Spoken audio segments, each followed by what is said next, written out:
বেইজিংয়ে চলছে এক অভিনব ফুটবল প্রতিযোগিতা, robo league football tournament. Robotics ও কৃত্রিম বুদ্ধিমত্তা এই দুই প্রযুক্তির সমন্বয়ে গড়া এই টুর্নামেন্টে সক্রিয় রোবট দল অংশ নিচ্ছে এক টানটান উত্তেজনার ফুটবল ম্যাচে। বিশ্ববিদ্যালয়, প্রযুক্তি প্রতিষ্ঠান ও গবেষণা সংস্থার তৈরি রোবট দলগুলো কৃত্রিম বুদ্ধিমত্তা ব্যবহার করে করছে পাস, শুট আর কৌশলগত মুভমেন্ট। পুরো খেলা পরিচালিত হচ্ছে সেন্সর, মেশিন লার্নিং ও রিয়েল টাইম অ্যালগোরিদমের মাধ্যমে।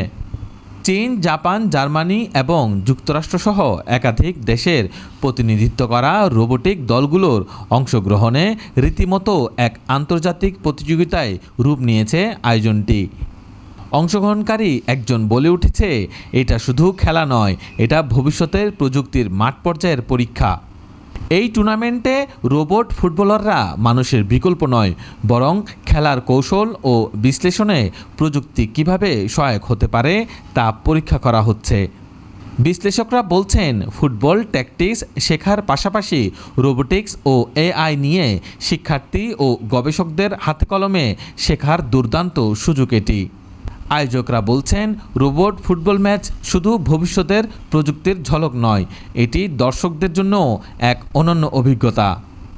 রোবোটিক্স আর ফুটবলের এই যুগলবন্দি কেবল খেলাকে বদলে দেবে না, প্রযুক্তির ব্যবহারেও এনে দেবে এক নতুন দিগন্ত।